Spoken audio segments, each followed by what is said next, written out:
remember the thesis of the company is, at the simplest level, is 7 cars in 7 years, 1 new car every year.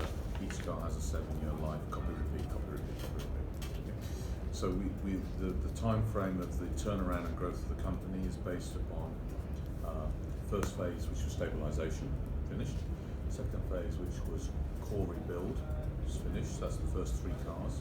First 3 cars, DB11, Vantage, and DBS. And then portfolio expansion. So that's the phase that we now move into. So if you remember, in 2015, we showed the concept car of DBX. That car starts production in the middle of April as building test vehicles, and goes into full production 1 year later. So we're in the this year, April. So it starts April this year. For prototypes. Well, they're production trial cars. They go to homologation and crash test and stuff. In St. Athens. In St. Athens, exactly. And then job 1 is 1 year later. So you've got three production trials, and then you go to production. So we're not showing that car here, but car 4 is the DBX. Why do you choose to not show it here? Because it's so close to launching. So if we showed a car, it would be the car. Okay. And so we'll show the car in December. So formally unveil the car in December. So that's the 4th car. 7th car we showed last year. That was the Lagonda sedan. Remember that car? So the 2 cars that you're missing are car 5 and car 6. So car 5 is the mid-engine car, Vanquish. Car 6 is the Lagonda SUV, which is actually the first full electric Lagonda. So we've taken the opportunity of this show to explain those 2 cars. So starting with the mid-engine car. So the mid-engine car, what we call the Vanquish, it's a car that competes with the Ferrari 488, the Lamborghini Evo, and I guess the McLaren 720, contextually.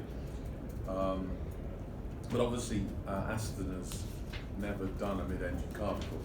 So in anticipation of that car basically unveiled in 2021, full production in 2022, we need to seed the market and get credibility for doing, or authenticity for doing mid-engine cars. So we started in 2016 with Formula 1, so Aston Martin Red Bull Racing. 2 years ago we were 2nd in the championship, last year we were 3rd. Obviously it's a Honda engine this year, we'll see what we do. The same team, Adrian Newey's team, basically designed and engineered Valkyrie. And you see on the stand the first Valkyrie production car. I've moved 130 engineers to Milton Keynes, and I've created a design studio there, basically for those mid-engine technology. So Valkyrie 001, Valkyrie 002, you can see them out there.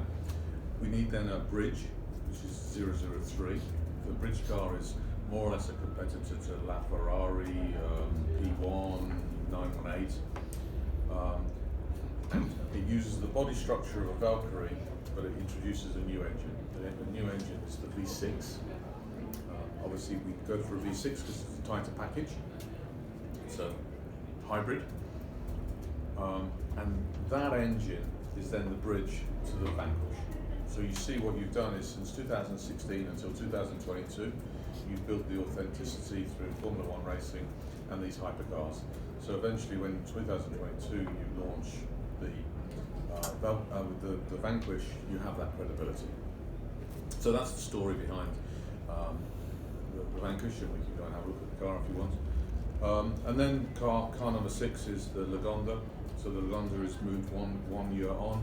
You see the same body style or design language being used as the sedan last year, but basically it reiterates the message, which is when this car's launched in 2022, it's the first luxury brand to be 100% electric. That's it. Lots of new.